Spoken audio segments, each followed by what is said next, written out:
Massive developments with the quartering today. Titanic revelation. Shit's getting insane. So yesterday, quartering came on the air unlike anything I've ever seen before.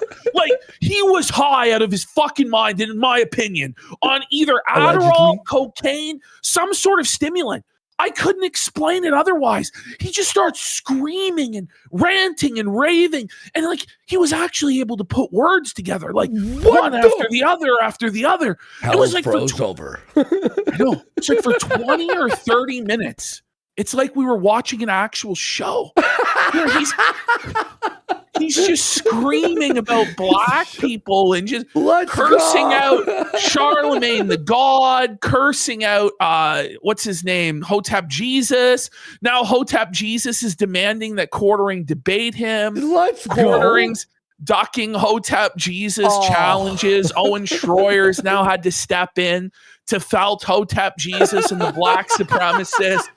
Because so then Jer, like 30 minutes in, just hits a wall. It was strange. It's like he had all this energy screaming about black people, and then it just completely died, and he went back to normal. So I don't know what happened. The dose wore off. Some other pill kicked in. I don't know. Like he was fatigued. Tired. So, we're gonna get to that in a minute, right? So then all of his energy goes away, and then we enter what I call the coffee struggle session, where this is like some sort of communist party brainwashing session. It was 40 minutes. At least. The entire show, the entire morning show on Thursday was this coffee struggle session. So he promised everybody there would be no coffee ads that day. And then he lied. He lied. And then he says, first of all, he goes, there will be no coffee ad today. And then immediately goes into a coffee ad. But he says it's not a coffee ad because he's just asking people to leave a review and not to buy the coffee.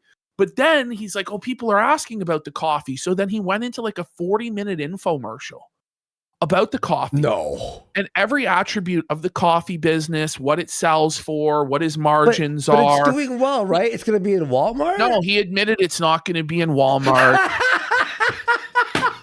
So the entire last episode was for nothing. It was for nothing. So now it's going to be in World Market, which it's quite the drop off to go from saying I'm going to be in the largest retailer in the world to I'm going to be in, a niche like hobby retailer like World Market. A World Market. American. Well, there is no World Market in Canada. Fair. World Market has like all sorts of obscure like foods from around the world, liquors from around the world, like different like novelty foods and puzzles and like knickknacks and shit like that is what World Market is. It's not fucking Walmart. You're not moving. Save the business, huh? Well, no, but it's not. He's not even going to get into fucking World Market. Let's be real. Trying to talk about how he's Bones Coffee. Trying to talk about he does $5 million in sales a year, or $5,000 a week, which didn't really add up to me. That $5,000 a week was $5 million a year, or whatever the fuck. But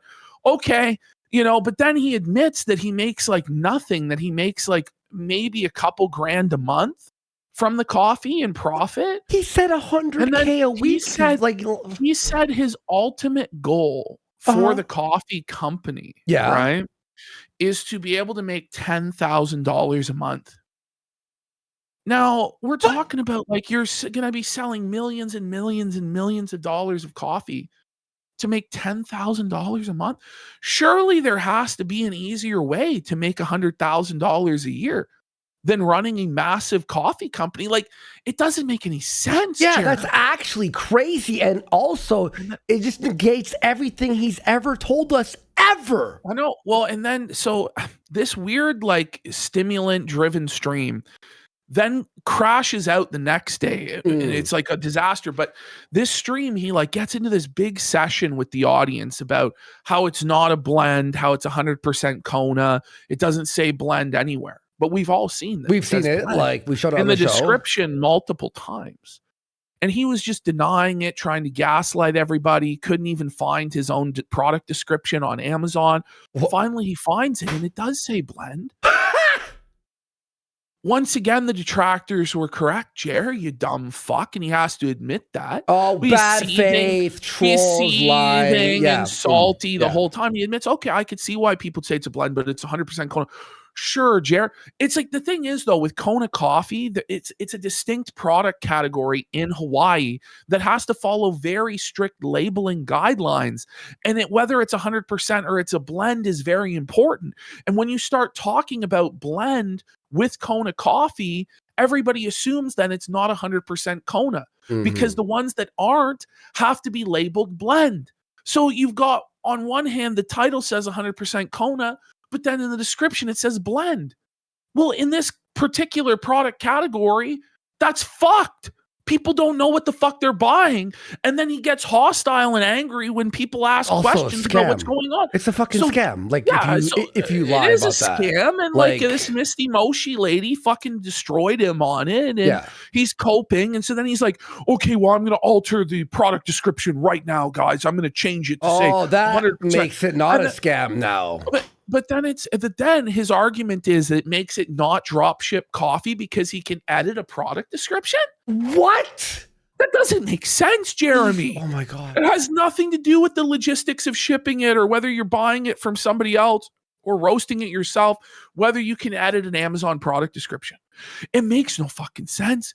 But this went on and on and on and on and on. And then he kept saying there'll be no more coffee ads. And then there would be another coffee ad. But isn't the very nature of talking about the coffee a coffee ad?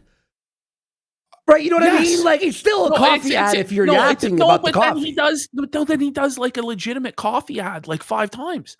Wait, so he does 40 minutes talking about the coffee, and then an ad for the coffee? So he did the 40-minute coffee struggle session. Then he said, okay, guys, I know we've been talking about the coffee for 40 minutes, but I have to do a coffee ad here.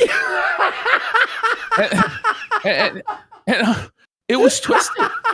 It was fucking twisted. He's got like a new sponsor that might be the lamest sponsor I've ever seen in this episode as well. So then we get to today. We get to Friday. Yeah.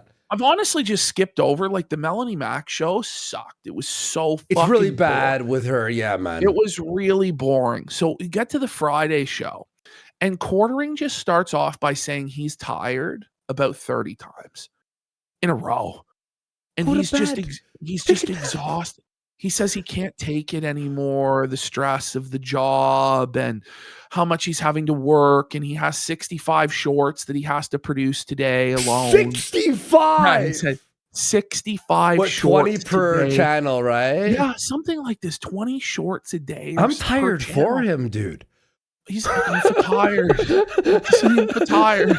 And he's just going on and on and on about how hard his life is, all the chores that he has to do. He has to clean out the garage. His wife's on his back. Oh my God. He's like, I really want to move from Wisconsin, but I can't afford it. And then he's like blaming his mother for why he can't move because his mom is still alive. And he doesn't want to abandon his mom by moving to Florida to save taxes. What a piece of shit, mom. And then it's like, but you're making your mother feel like a burden by saying this shit. And then he says he goes, fine if he left, and then by he the way. goes, Mom, I know you're listening, and it's like I'm just using you as an excuse. And it's like, what? What do you mean? Like, but it's like defeats both. Like, you know what I mean? So now it's like, okay, so we know that it's just that you're poor. And that your mom is just an excuse. And it's like, that's a valid reason you don't want to leave your family members, Jer. But, it's like, don't tell us any of this. You don't have to tell us any of this. And by the way, he starts all of this off by saying, I overshare way too much. And people use it against me. But I need to overshare. And goes, and then he's going to be like, oh, why are they talking about this? I don't know. He later goes on to talk about how he's really worried. He's scared about the future of the coffee company. He should be. He's worried about the future of the YouTube algorithm and adjusting his channel to it. I'd be worried too. But then he's like, well, now it's better than ever. And like, it's like, how can you be worried, but also the views are better than ever? And objectively, the views are not better than ever. They're at their lowest point that they have ever been since 2018 with basically when you started. So like, I just don't know what to say, Jeremy. And like, it's this whole long like sob story. He even calls it a pity party. He says that he's throwing a pity party for himself.